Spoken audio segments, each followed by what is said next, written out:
membangunnya kan di atas tanah atau di atas batu, atau di dalam tanah atau di dalam batu kan gitu. Jadi perlu tahu. Perlu tahu apanya? Kekuatannya. Jadi nggak perlu tahu banyak-banyak soal mineralnya yang serem-serem apa gitu, yang pakai rumus-rumus kimia tuh enggak. Gitu. Ya, kuatnya berapa gitu. Kalau batunya kuat, kalau lerengnya kuat kita buat lerengnya tegak dan seterusnya. Ya, sehingga desain Anda menjadi apa? Aman dan murah, gitu, dan efisien. Ya, jadi efektif dan efisien. Nanti ngomong batunya ini yang apa namanya, yang gambar ini siklus batuan, ya siklus batuan. Mungkin Anda di SMA udah dapat nih, gitu ya. Jadi sekarang di refresh. Kemudian,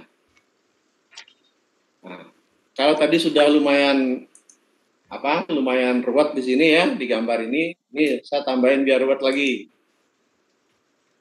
Ya, kenapa? Lihat gambar di sebelahnya. Lihat gambar di sebelahnya. Ya, ini orang membangun bendungan atau dam. Ya, apa yang bisa dilihat di sini? Ini bangunan sipil ini semua. Beton ada. Batunya ada. Fondasinya ada, tapi nggak kelihatan. Ya. Kemudian struktur-struktur lain ada semua di sini. Terus perlu gempa nggak? Ya, ada seismologinya. Perlu hidrogeologi? Ada. Karena kalau Anda buat dam,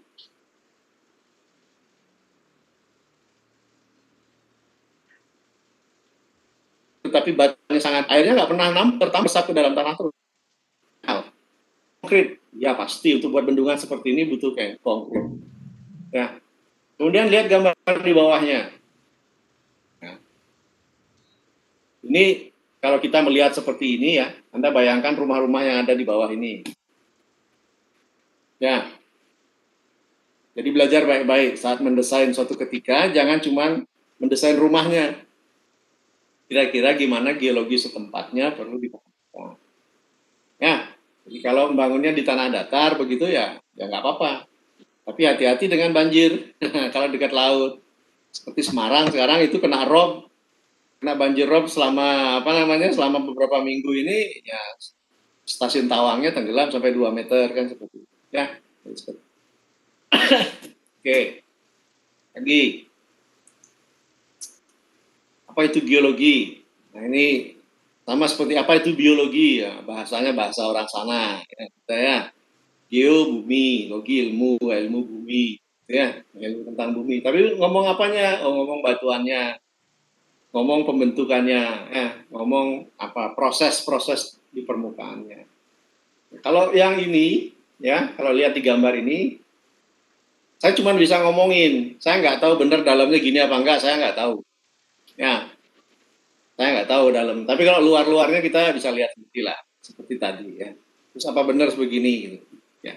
Tetapi kalau dari georadar yang paling canggih yang dimiliki oleh beberapa negara, ini katanya benar, gitu ya. Isinya termasuk suhunya benar ya. Ya, jadi mempelajari ini semua, geologi itu mempelajari materialnya, mempelajari prosesnya, kemudian mempelajari dinamikanya. Ya, jadi mempelajari proses terbentuknya, kemudian hasil-hasilnya apa, dinamikanya apa, ya. Terus kebutuhannya untuk kita itu apa, tuh, ya.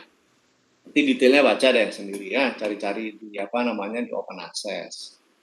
Udah ya, kalau ini mau diomongin panjang nih, ya. Ini ada awan, ini kayak menggambar aja ini udah nih, gambar pulau, warnanya hijau gitu ya, dan seterusnya. Terus cabang-cabang geologi, ya. Nah, kita itu yang atasnya baca ya, petrologi enggak, mineralogi enggak, sedimentologi ya kita belajar sedimentologi. Karena kita ngomong batuan sedimen. Geomorfologi ya kita belajar geomorfologi, proses pembentukan bumi. Ya, kemudian belajar geologi struktur ini penting.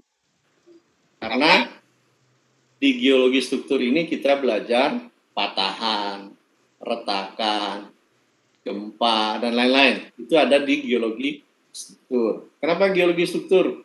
Efek yang harus dipelajari?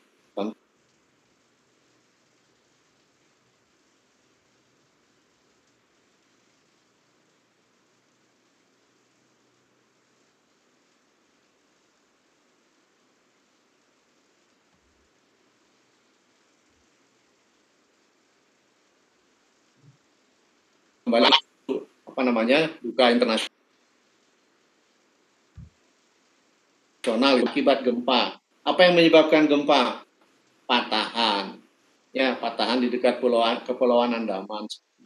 Itu penting, meskipun letaknya ribuan kilometer dari posisi kita, tetapi efek itu bisa sampai ke kita. Ya, kemudian paleontologi, ini kita enggak belajar ini, teman-teman Anda yang di arkeologi belajar ini ya. Kemudian stratigrafi kita belajar, tapi sedikit saja untuk di atas permukaan saja, karena orang tidak ada yang membangun sampai ratusan meter ke bawah ke dalam bumi, nggak banyak ya. Kalaupun ada itu hanya lubang-lubang dalam bentuk pengeboran ya. Kemudian geologi teknik yang kita pelajari, ya geologi teknik. Jadi di geologi terapan ini kita hanya belajar geologi teknik, bukan yang lain-lain. Nah, tadi ngomong geomorfologi, bagaimana terbentuknya bumi. Jadi kalau Anda lihat di slide Anda itu adalah skala waktu geologi sekitar 650 juta tahun yang lalu. Ya. Jadi kalau saya tidak akan memaksa Anda percaya apa tidak dengan ini, gitu ya. Saya tidak bisa memaksa karena saya juga nggak tahu, gitu ya. Karena umur kita juga baru beberapa ribu tahun yang lalu aja yang tercatat seperti itu ya. Kemudian saya iseng nih lihat di YouTube nih. Ini alamat YouTube-nya ini, linknya ini ya. Jadi Anda nonton dari 5 menit dulu nih.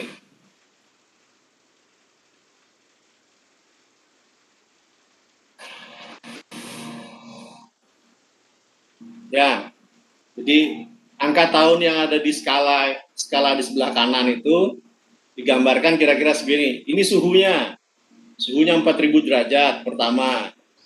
Kemudian panjang satu hari itu cuma 4 jam. Kandungan oksigen 0. Ya, ini namanya Prekambrian dan seterusnya ya di sini. Ya, ini panjang hari per harinya hanya 4 jam. Suhunya masih 180 derajat seterusnya ya. Anda nanti nonton ya, ini linknya ya.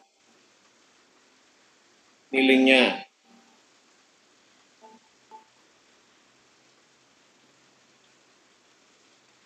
Oke, saya cepetin ya.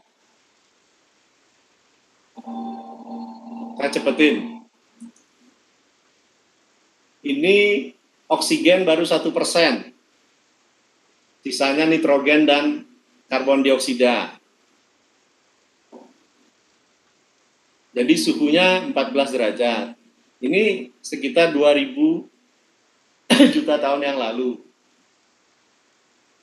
Ya. Jadi nggak usah dipikirin apa benar begini apa enggak usah dipikirin. Tapi kira-kira seperti ini para ahli itu meneliti, gitu ya. Kita lanjut ya. Ini sekitar 1000 juta tahun yang lalu, suhunya 12 derajat. Satu hari itu cuma 19 jam. Oksigennya masih di bawah 1%. Ya. Lanjut. Ini 500 juta tahun yang lalu, suhunya mulai meningkat. Oksigennya sudah 21%. Satu hari itu 21 jam. Ya, pulau-pulau mulai terbentuk. Es mulai terbentuk di sini. Di kutub selatan ya, bukan di utara ya, di selatan duluan. Nah, kemudian benua-benua masih jalan-jalan kayak begitu. Ya, benar apa enggaknya juga saya kurang bisa memastikan ya, tapi ini research-nya peneliti. Ya. Ini sudah 300 juta tahun yang lalu, kira-kira di sini ya. Permian ini. Ya. Kemudian mungkin yang paling Anda kenal kan Jurassic ya. Zaman yang paling Anda kenal kan zaman Jurassic. Nah ini benua mulai terpisah.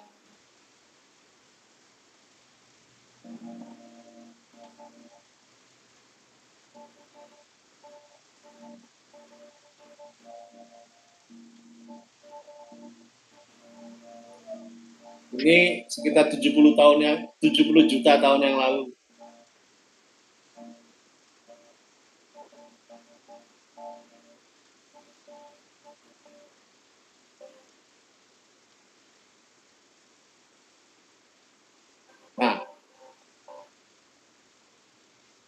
Ya. Jadi posisi terakhir.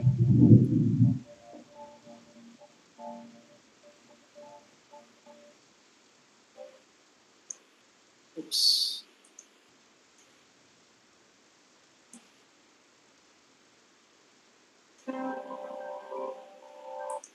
Jadi posisi terakhir itu kira-kira seperti itu ya. Terjadi yang sekarang. Nanti kalau Anda mau nonton lebih detail, search di Google, di YouTube, apa namanya, History of Earth. Ya. Oke, lanjut.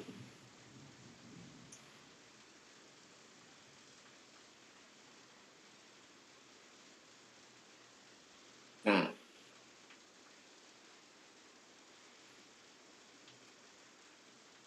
supaya kuliahnya serius, ini baca ini.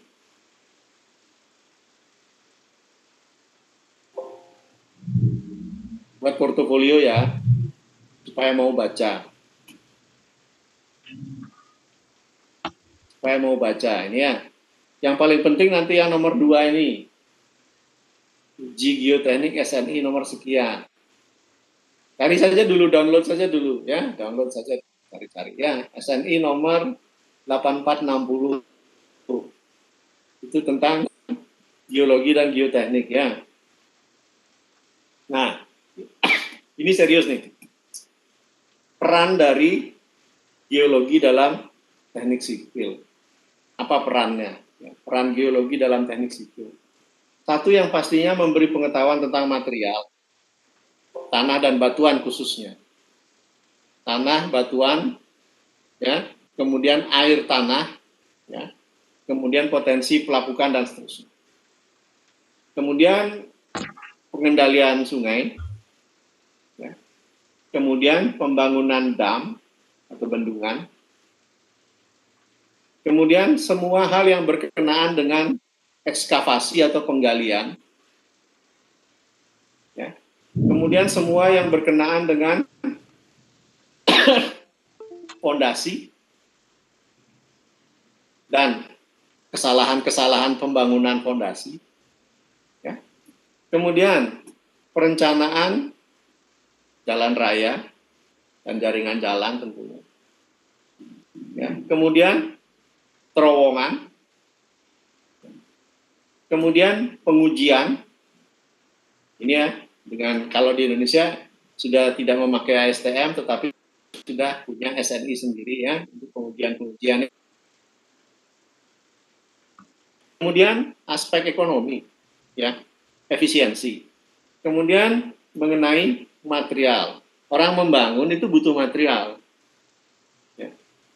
Tidak hanya batu dan tanah, besi juga datangnya dari dalam bumi, aluminium juga datangnya dari dalam bumi, baja juga datangnya dari dalam bumi.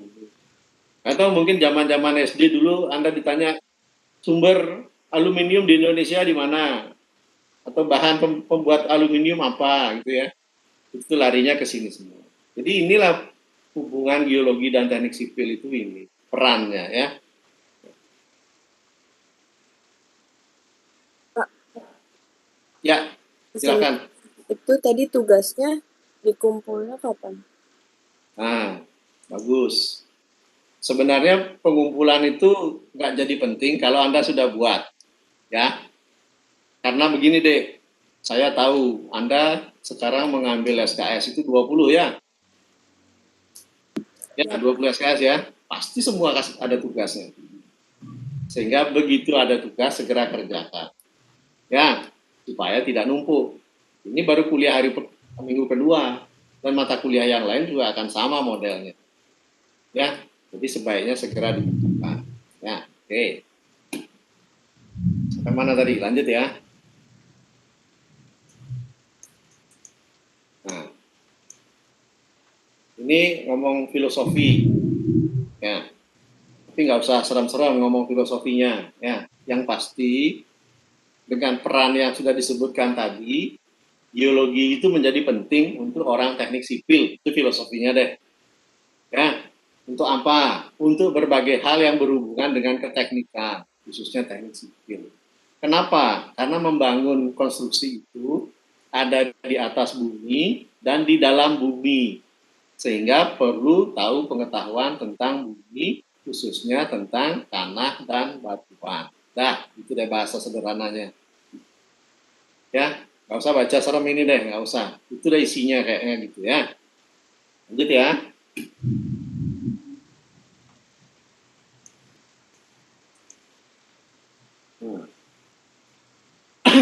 Karena sudah tahu bahwa kita butuh geologi, maka geologi itu bagian yang ada di permukaan bumi ya, dengan dinamikanya, dengan berbagai bentuk morfologinya. Tadi saya sebutkan ada gurun, ada pegunungan berbatu, tanah, kemudian ada rawa dan seterusnya. Sehingga kondisi geologi itu membutuhkan respon kalau Anda ingin membangun suatu konstruksi di atasnya.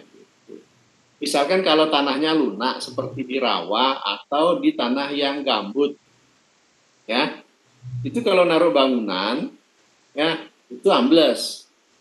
Contoh misalkan tanah gambut di Riau yang saya tahu, kemudian di beberapa tempat di Kalimantan, itu tebal tanah gambutnya bisa sampai 30 meter. Jadi nggak ada tanahnya, cuma humus saja. Jadi gambut itu humus ya, ada bentuknya morfus dan amorfus. Jadi dia terisi butiran tanah sangat sedikit, sisanya semua bahan organik. Lalu kalau membangun di situ gimana caranya? Ya kan? Nah, itu butuh desain fondasi yang khusus. Itu responnya. Jadi nggak usah ngomong detail dulu deh. Kalau tanahnya lunak, ya fondasinya khusus. Atau kalau tanahnya lunak, ya diperbaiki supaya tidak lunak lagi. Nah, bahasanya gitu. Ya, untuk apa diperbaiki tanahnya? Supaya daya dukungnya meningkat. Kalau daya dukungnya meningkat, berarti dia bisa menerima beban lebih besar. Kemudian ada lereng yang tidak stabil atau longsor. Seperti itu. Ya dikerjakan satu perkuatan lereng. Jadi sama kalau misalkan Anda lewat di mana di Bedugul sana ya ke arah Singaraja, itu lereng-lereng yang dibuat itu dipaku semua, dinailing semua. Kenapa? Karena itu menghindari terjadinya kelongsoran. Ya. Kemudian yang paling besar isunya adalah potensi gempa. Potensi gempa paling besar isunya. Ya, harus buat bangunan yang tahan gempa, tapi seberapa tahan ya harus dihitung. Kemudian ada bencana gunung api. Nah, kasusnya sama. Kalau sekarang mungkin yang lagi aktif, kalau di Jawa Merapi aktif, kemudian Gunung Raung di Jawa Timur juga aktif, dan seterusnya. Ya, itu juga menjadi perhatian ya membangun itu. Ini sudah pernah saya tunjukkan minggu lalu, ya. Jadi minggu lalu saya sempat tunjukkan ini. Saya nggak tahu di kelas ini apa di kelas satunya. Kayaknya kedua-duanya saya tunjukkan. Jadi dengan mengetahui geologi setempat, Anda tahu lapisan tanah atau batuan di tempat Anda membangun itu seperti apa, sehingga Anda bisa merespon dengan baik. Kalau misalkan yang pertama di sebelah kiri atas ya, itu ada tanah lempung yang sangat lunak, kemudian di bawahnya ada batuan.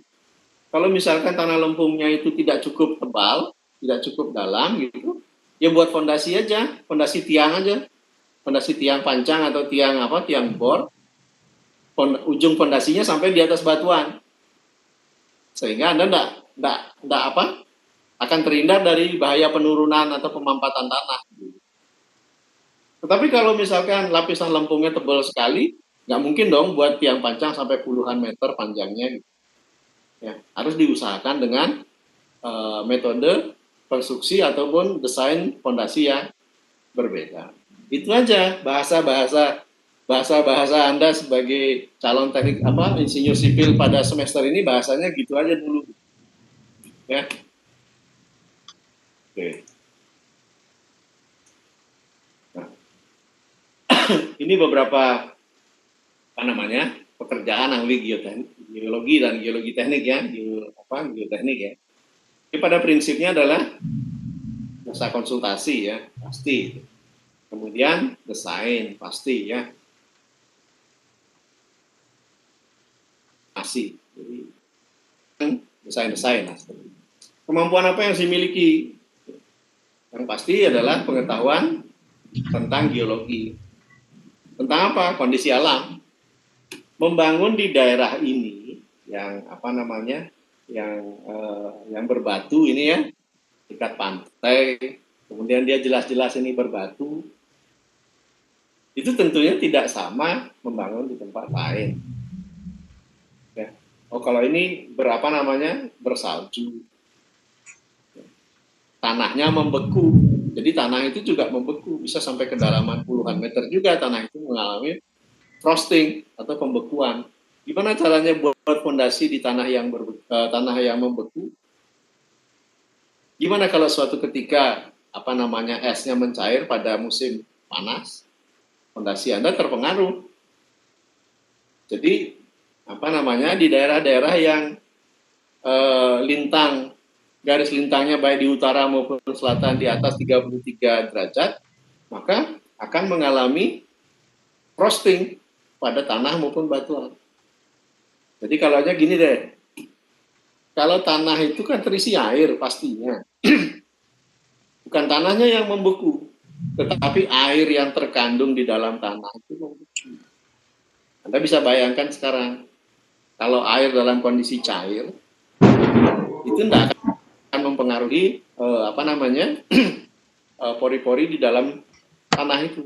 Tapi bagaimana kalau pori-porinya yang terisi air itu membeku? Ya tanahnya seolah-olah membeku. Mudah sekali mengalami keretakan atau brittle ya, getas, mudah pecah. Nah mungkin ini belum pernah Anda pikirkan sebelumnya bahwa tanah itu juga bisa mengalami frosting, pembekuan. Jadi bagaimana membangun seperti itu? Kalau Anda bangun tiang pancang, bagaimana kalau tiangnya juga ikut membeku? Beton Anda membeku bisa pecah juga. Ingat ya, ada anomali air pada suhu berapa? Suhu 4 derajat ya, volumenya jadi maksimum ya.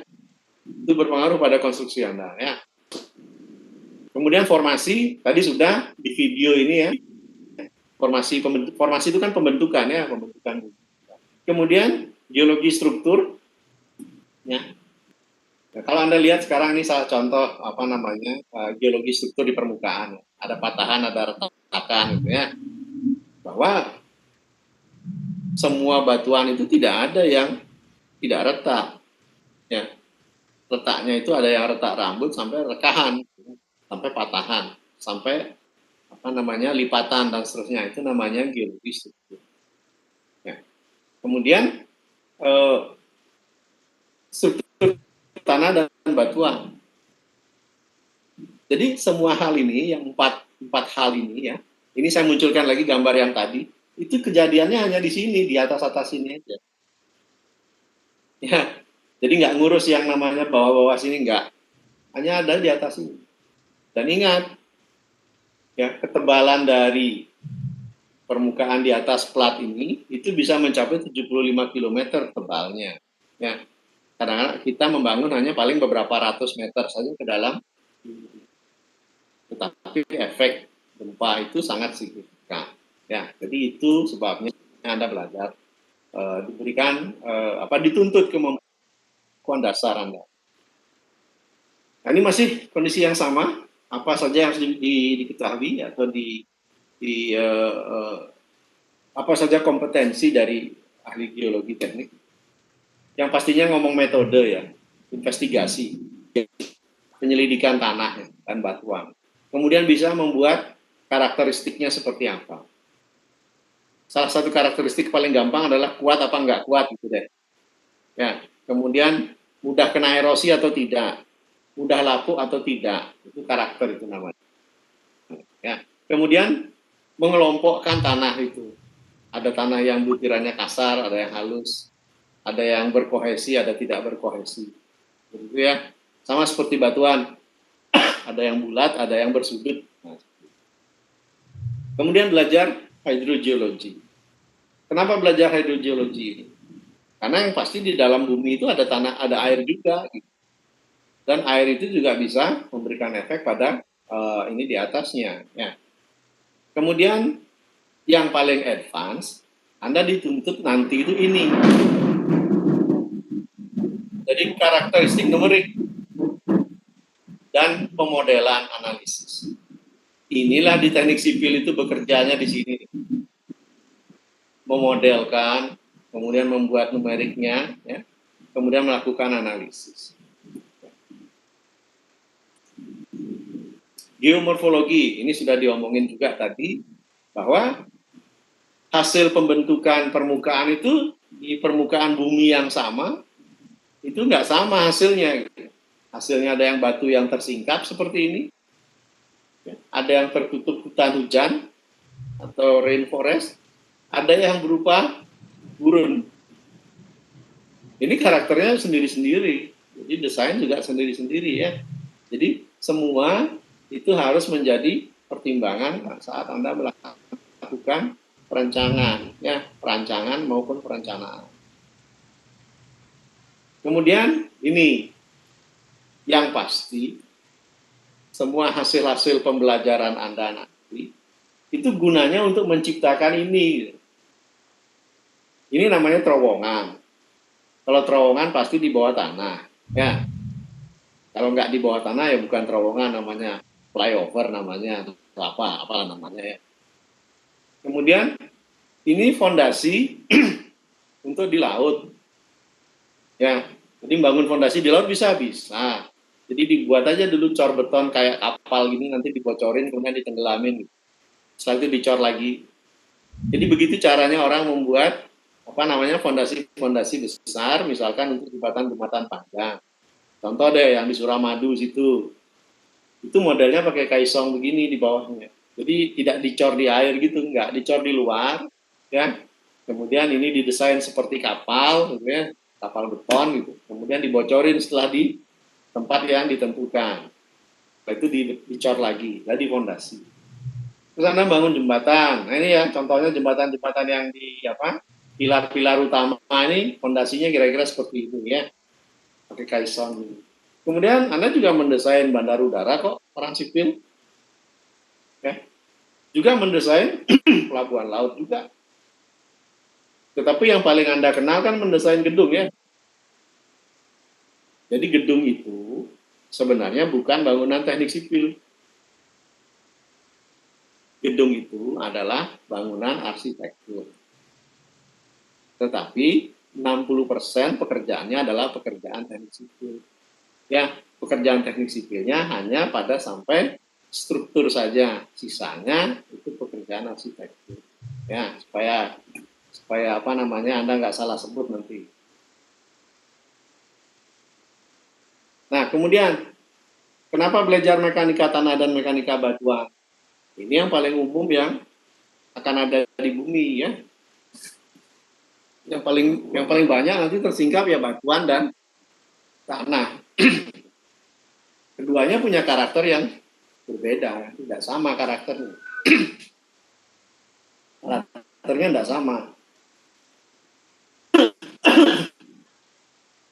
Ya. Dari proses pembentukan itu juga lapisan batuan juga tidak sama. Jadi semua sangat unik. Karena sangat unik di setiap tempat, penyelidikan tanah atau batuan itu wajib dilakukan sebelum mendesain satu konstruksi. Jadi kalau Anda mendesain satu konstruksi untuk misalkan di kota Singaraja gitu misalkan, jangan mendesainnya berdasarkan hasil tes tanah yang ada di Denpasar. Karena kenapa? Karena unik. Ya. Atau sebaliknya, kalau permukaan itu berupa tanah, ya, bukan batuan, maka Anda mendesainnya mengikuti mekanika tanah. Kalau Anda bekerja di batuan, ikutilah model desain berdasarkan mekanika batuan. Itu bahasa sederhananya. Ya. Lalu apanya yang dicari? Sifat fisik dan sifat mekanik, atau kita sebut sebagai karakteristik. Ya. Karena tanah itu tidak sama semuanya. Ya. Ini contohkan seperti ini ya. Ini batuan ini, arah lapisannya cenderung ke arah horizontal. Kalau yang ini vertikal. Kenapa bisa begitu? Ya, kembali belajar geologi, ada gaya eksogen, ada gaya endogen, kemudian ya yang ke sana-sana lagi ya. Nah, itu Anda Pak. Ini juga begitu, tanah ini ada yang saat dia kering, tanahnya pecah-pecah. Saat tanah ini basah, dia menjadi mengembang dan sangat lembek, sangat lunak. Lalu gimana kalau Anda bangun fondasi di atas ini? Kalau pas musim kering, misalkan di Indonesia selama 6 bulan, tanah di bawah fondasi Anda rata-rata begini. Tapi saat kena musim hujan selama 6 bulan, tanahnya mengembang, bangunan Anda terangkat. Kalau di Denpasar bagian barat banyak kejadian seperti ini. Ya, jadi temboknya mulai pecah. Terus nutup pintu nggak bisa, atau nutup jendela nggak bisa. Kenapa? Karena ada pengangkatan dari fondasi Anda sehingga bangunannya tidak lagi benar-benar datar. Kemudian tanah yang mirip-mirip seperti batu juga ada gitu. Ya. Tapi dia masih tanah. Jadi kalau dia kering seperti ini kerasnya bukan main. Ya. Tapi begitu dia terbuka, ya, kena cuaca, kena angin, kena hujan, kena dan panas lagi, ini bisa lapuk sendiri. Jadi karena sifatnya itu sangat unik, makanya di teknik sipil itu ada mata kuliah mekanika tanah. Kenapa mekanika tanah saja yang ada? Tidak ada mekanika baja, nggak ada ya. Mekanika beton, nggak ada. Ya, mekanika beton sama mekanika baja, nanti Anda dapat kuliahnya di mekanika bahan. Ya, jadi kenapa sifatnya mirip-mirip? Kenapa? Karena dia homogen. Di tanah tidak homogen sama sekali. Hanya dipelajari sendiri.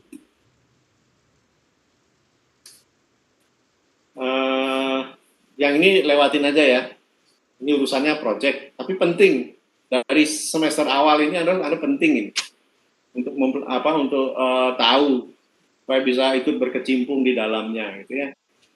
Jadi banyak hal di situ, yang pastinya adalah pendesainan, yang kedua adalah keselamatan, ya, ketiga ya, kemudian analisa risiko atau risk analysis, ya, kemudian mitigasi bencana atau mitigasi kalau terjadi kegagalan struktur, kemudian menjalin komunikasi. Ini yang paling pentingnya, menjalin bagi pihak yang terkait dalam proyek.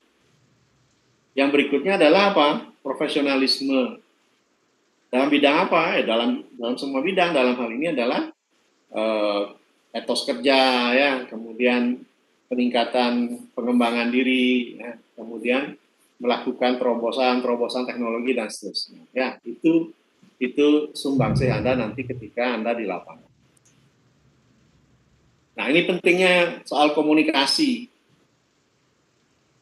Ya, banyak hal terjadi atau menyebabkan kegagalan karena gagalnya komunikasi. Ya. Nah, karena di dalam satu tim itu, Anda itu tidak bekerja sendiri. Anda itu pasti bekerja dalam satu tim. Ada teman Anda yang berkeahlian geoteknik, ada yang berkeahlian struktur, ada yang berkeahlian lingkungan, berkeahlian lain-lain, sehingga satu proyek itu selesai. Nah, di sini Anda harus mampu menerjemahkan bahasa-bahasa teknik Anda itu dengan lugas, ya, tidak bias dan mudah dipahami, sehingga pesannya sampai. Misalkan ada satu pertanyaan, Anda ditanya, bagaimana kondisi geologi setempat di daerah Denpasar, gitu misalnya. Anda harus bisa memberikan minimal gambaran umumnya. Ya. Kalau dalam diskusi terbuka seperti itu, berilah gambaran umum awalnya, setelah itu berikan hal yang spesifik yang ditanyakan. Nah, tentunya untuk bisa menjawab itu, Anda kan sudah research di belakangnya, sudah studi di belakangnya. Ya, itu pentingnya communication skill itu. Ya. Sehingga semua pihak bisa memahami apa yang Anda maksud.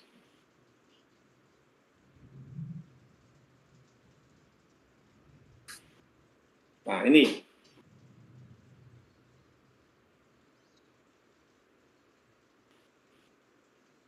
minimal Anda mengurai geologi sejarah setempat, ya. Oh, di sini dulu bekas banjir, oh di sini dulu bekas gempa, terjadi retakan dan seterusnya. atau di sini bekas hanyutan lahar dingin, sehingga pasti di sini banyak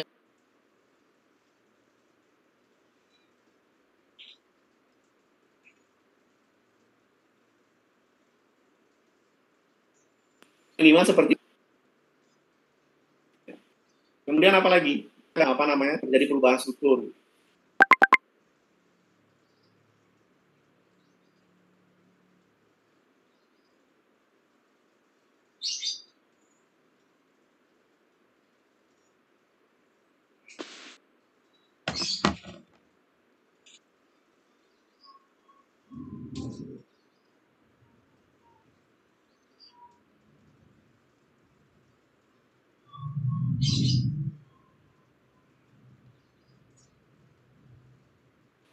Struktur ini ya, struktur geologi.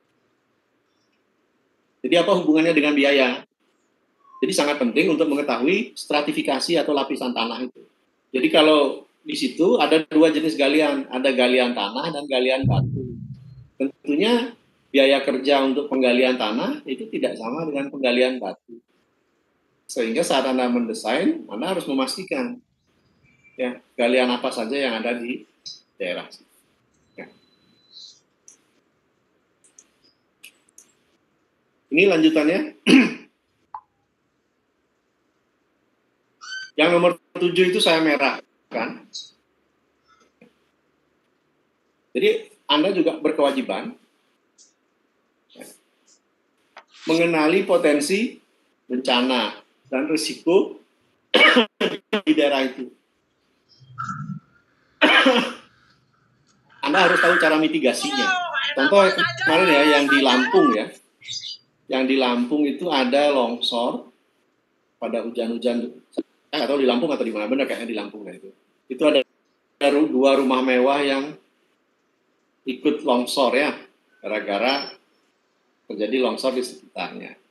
Nah itu ya, saat membangun itu, atau saat mendesain dan memastikan bahwa akan membangun konstruksi di situ, harus dikenali potensi bencananya. Jangan asal membangun saja. Jelas pada kondisi lereng dengan tanah lunak seperti di lokasi yang dimaksud, yang kejadian beberapa minggu yang lalu ya, minggu lalu apa 2 minggu yang lalu saya, nah itu 2 rumah dalam waktu hitungan detik habis karena ikut longsor ya di lereng yang mengalami hujan cukup lebat ya, dalam beberapa waktu sehingga tanahnya longsor. Jadi potensi bencana seperti ini harus dipertimbangkan saat Anda membangun. Ya. Jadi harus diperhatikan, saya boleh membangun di situ ya, dengan catatan ada potensi bencana. Potensi bencana ini harus dimitigasi. Gitu loh. Harus dicarikan apa namanya? Jalan keluarnya. Harus misalkan jalan keluarnya gimana? Oh, ini lerengnya diperkuat dulu baru membangun. Atau tali-tali air yang ada di permukaan itu dikendalikan supaya saat ada hujan limpasannya tidak berpotensi merusak lereng. Itu yang apa namanya hal-hal yang sering dilupakan atau mungkin dianggap sepele oleh beberapa perencana sehingga mereka lebih mementingkan dari sudut pandang yang lain bukan dari sudut safety-nya ya. Dan pengenalan terhadap potensi bencana itu juga menjadi penting karena tadi ada risk assessment soal ya bagaimana mengakses atau mengukur satu resiko yang mungkin muncul di posisi. Jadi itu pentingnya ya pengetahuan-pengetahuan yang sederhana mengenai geologi teknik yang akan memberikan kontribusi besar kepada suatu hasil perencanaan maupun perancangan. Ya. Jadi itu kontribusi yang penting yang harus Anda komunikasikan dengan tim kerja Anda. Seperti itu.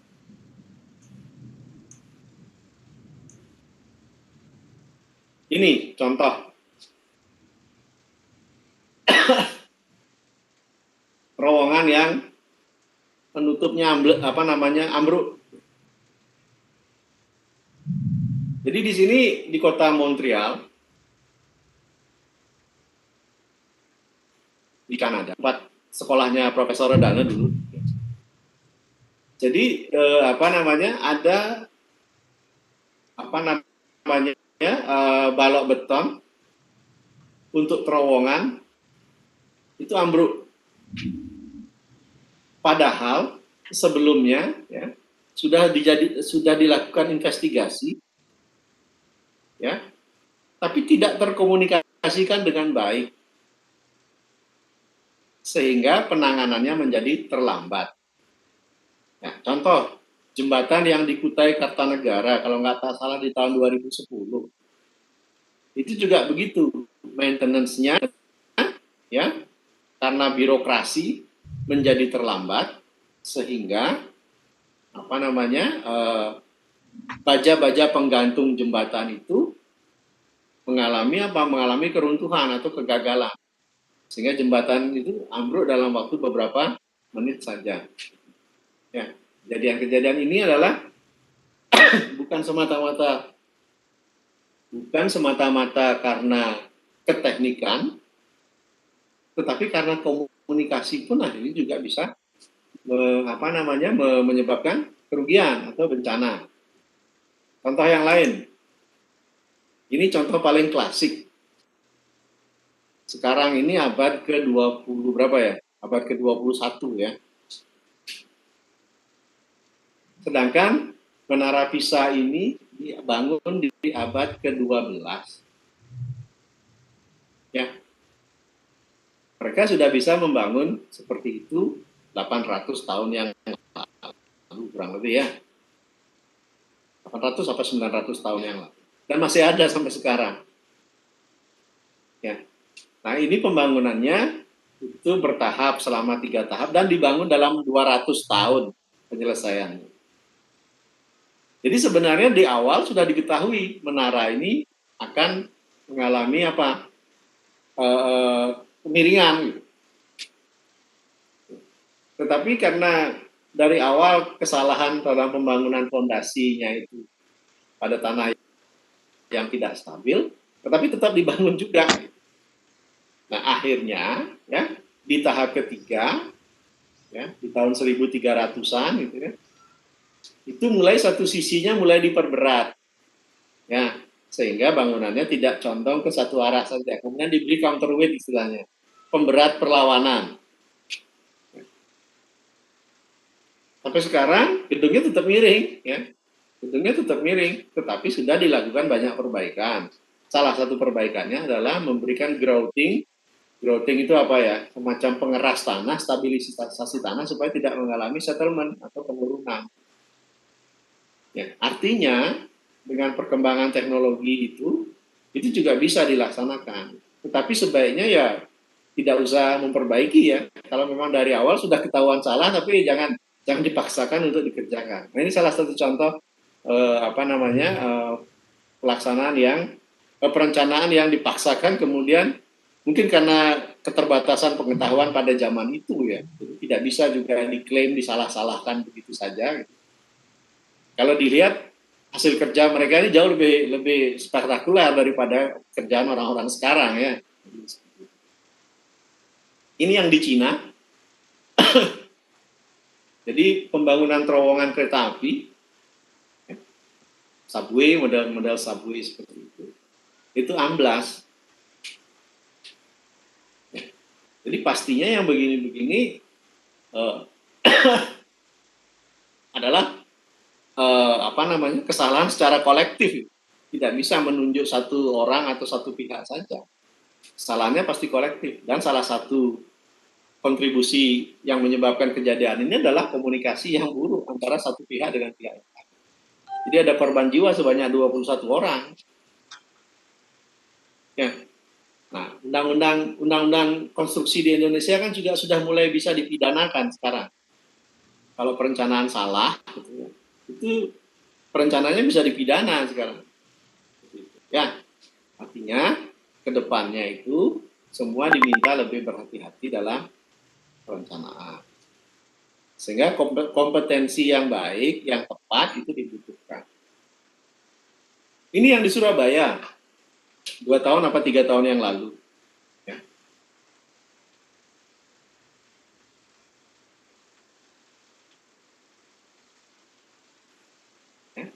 Mungkin kalau ada yang dari Surabaya pasti tahu ini kejadian ini. Itu juga sama. Jalan itu sebenarnya nggak ada urusan sama pembangunan gedung yang ini ya. Kalau Anda lihat saya tunjuk ya. Jalan ini tingginya pada titik ini, kemudian di sini akan dibangun basement dan digali sampai 4 atau 6 meter. Gitu. Kemudian terjadi kekeliruan dalam memasang turap itu penyangga ya di sebelah sini. Kemudian saat musim hujan turun ya begitu lebat, terjadilah pengaliran air di sini, sehingga turapnya gagal, sehingga jalannya keseret ambles. Dan ini lumayan ramai. Ya. Ada pejabat akhirnya yang menerima kesalahan karena apa? Karena tanggung jawabnya secara struktural. Ya, nah, jadi kejadian-kejadian konstruksi seperti ini itu dekat sekali sebenarnya dengan dunia konstruksi. Ya, kesalahan itu bisa jadi pada tahap perencanaan, bisa jadi juga pada tahap pelaksanaan. Nah, kalau pada tahap pelaksanaan tentunya ada kontraktor dan ada pengawas. Itu harus bekerja sama dengan baik dan komunikasinya harus bagus. Demikian pula perencana juga tidak bisa begitu lepas tangan saja dengan hasil perencanaannya. Dia harus juga bertanggung jawab atas perencanaan yang sudah dia buat. Sehingga di sini komunikasinya menjadi sangat penting. Nah, ini slide terakhir. Pada zaman dulu, orang tidak berpikir membangun rumah berlantai banyak. Dia temukan ada satu bukit dari batu cadas seperti ini, kemudian dibuatkan chamber-chamber atau ruangan-ruangan seperti ini. Jadilah bangunan bertingkat, ya kan? Dan ini banyak di seluruh Indonesia ada begini, ya. Bahkan ada yang dijadikan candi, bahkan ada yang dijadikan macam-macam, dijadikan gua. Sekarang orang tidak lagi membuat begini. Mereka buatnya yang lebih civilized katanya seperti ini. Dia tetap memanfaatkan tebing, memanfaatkan bukit, memanfaatkan lereng untuk membangun. Tetapi dengan pengetahuan geologi yang baik dan geologi teknik yang baik, mereka bisa mendesain sendiri. Sama-sama amannya gitu ya. Sama-sama aman. Tetapi juga ada yang seperti gambar di sebelah ini. Ini gedung berlantai berapa ini? 1, 2, 3, 4, 5 ya. Berlantai 5. Lalu 1, 2, 3, 4, 5, 6. Berlantai 6. Kalau dilihat dari model jatuhannya, gitu, sepertinya ambles fondasinya. Atau kolom-kolom yang ada di bagian depan patah. Salahnya di mana? Nah, ini harus ditelusuri ke belakang. Perencanaannya seperti apa? Perencanaannya bisa jadi benar. Laksanaannya bagaimana? Laksanaan itu menyangkut 3 hal. Biaya, mutu, dan waktu. Seringkali biaya tercukupi, waktu tercukupi, mutunya tidak. Ya, misalkan desain betonnya mestinya FC30, itu diubah. Sehingga hal yang sudah direncanakan menjadi tidak sesuai dengan. Sehingga timbul pertanyaan.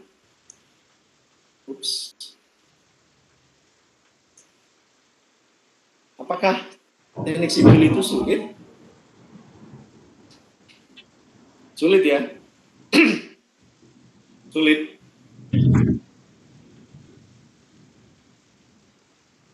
Sulit ya. Hah? Gimana komentar Anda? Sulit. Masa nggak ada yang bisa jawab? Sulit. Lumayan Sulit, Pak. Sulit. Lumayan sulit, Pak. Sangat, Pak. Lumayan sulit, lumayan sulit. Sangat. Sangat. Ya. Ya. Tidak semangat, Pak.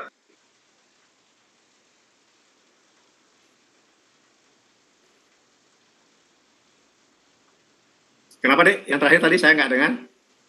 Apa tadi? Yang terakhir? Sulit, Pak. Sulit. Ya. Tapi ada yang menjawab tidak sulit. Itu lihat gambar yang satunya, yang kecil itu. Buat jembatan gitu aja bisa lewat kok. Iya kan? Iya. Iya. Di beberapa tempat, buktinya orang-orang dulu buat jembatan juga bisa. Tapi bebannya kecil. Nggak bisa melewatkan beban besar seperti sekarang. Artinya begini. Tadi jawaban Anda bervariasi, ada yang sulit, ada yang sangat sulit, ada yang lumayan. Mestinya ada yang jawab yang mudah juga mestinya. Iya kan? Karena setelah Anda belajar ini kan jadi mudah mestinya. Iya kan? Masa nanti kalau sudah selesai kuliah jadi insinyur gitu, setelah ikut kuliah profesi, masih ditanya civil engineering susah ya? Susah waktu kuliahnya, kalau pas sudah lulus nggak susah lagi. Ya, optimisnya gitu ya.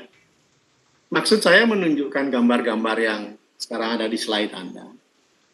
Bahwa perencanaan yang Anda rencanakan dengan baik sekali, itu bisa gagal juga. Kalau pelaksanaannya nggak ikut baik. Pelaksanaan juga jadi tidak baik karena apa? Karena pengawasannya, supervisinya nggak baik juga bisa. Atau yang lebih parah lagi, perencanaannya memang salah, kemudian dipaksa dibangun. Jadi kalau CPL Anda, ya, capaian pembelajaran lulusan teknik sipil di Udayana itu kan ada berapa? Ada 6 tuh kalau Anda baca buku ekonomi kandas itu. Ya, salah satunya menjadi apa? Salah satunya menjadi engineer gitu. Setelah menjadi engineer, apa lagi? Oh, bisa jadi pengambil keputusan ya, secara regulator. Ya. Kemudian jadi apa lagi? Bisa jadi peneliti. Jadi ruang kerja Anda banyak. Jadi peneliti bisa, jadi praktisi engineer bisa, kemudian jadi regulator juga bisa. Tetap sama-sama membutuhkan pengetahuan teknik sipil yang baik. Ya. Gimana? Tambah puyeng dari tadi pagi karena kuliah? Atau kuliah ini bisa merefresh Anda tidak berpikir angka-angka, tetapi mengajak Anda untuk berpikir bahwa teknik sipil itu tidak sulit. Ya. Tapi kalau pas lagi belajar statika, apalagi sekarang mungkin statika tidak tentu gitu, ya mungkin agak pusing. Ya. Oke. Ya.